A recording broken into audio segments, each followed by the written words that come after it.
ici, donc on va tout simplement, là, je réactive hop, les gadgets, je vais dans le mode objet. Donc on va mettre à plat toutes nos géométries pour pouvoir les texturer.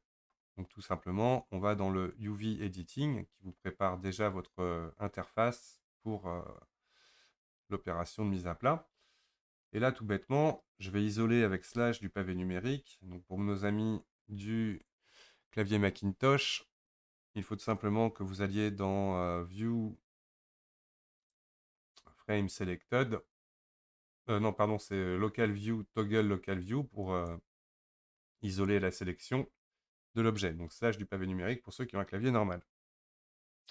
Donc là, ma symétrie est appliquée. Alors ce que je vais faire dans les modificateurs, je ne vais pas afficher en mode Edit mon subdivision.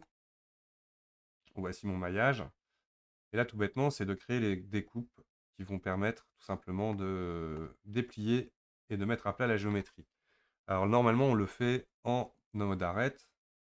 Et c'est tout simple. Donc je sélectionne par exemple cette arête. Je vais y faire CTRL ici. On pourrait même, à mon avis, lui faire Alt-clic. Hop, automatiquement, il va venir chercher ça. Et ajouter avec Shift les deux petites arêtes qui sont ici et là. Donc là, j'ai sélectionné tout ça. Alors, ce que je vais faire aussi, c'est à mon mignon, on va lui mettre une couleur Viewport Display beaucoup plus sombre pour voir ce que l'on va faire.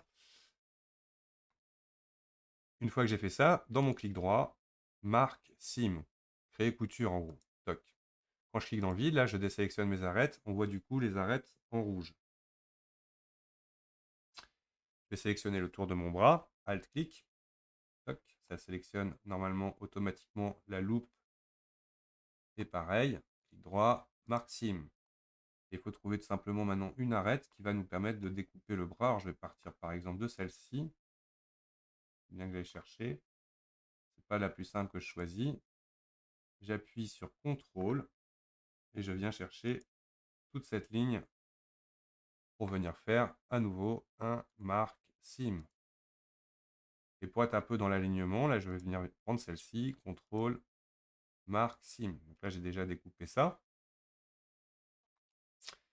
Nous allons faire de l'autre côté, Alt-clic, marque Sim. Pas tout de suite lui, marque Sim. Et comme l'autre côté ici, on vient chercher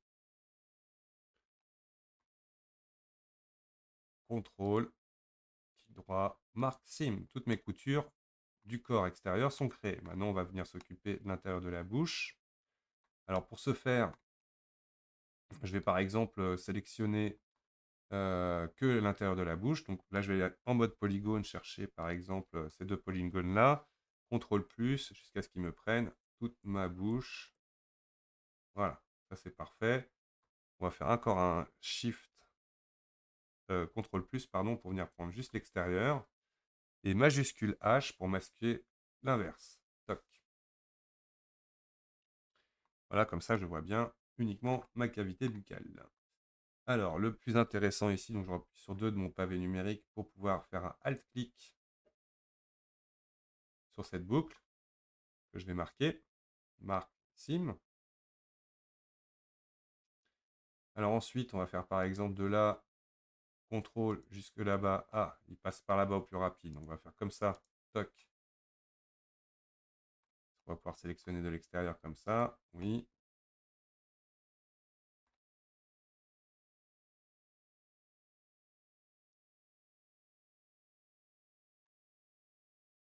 Toujours avec CTRL.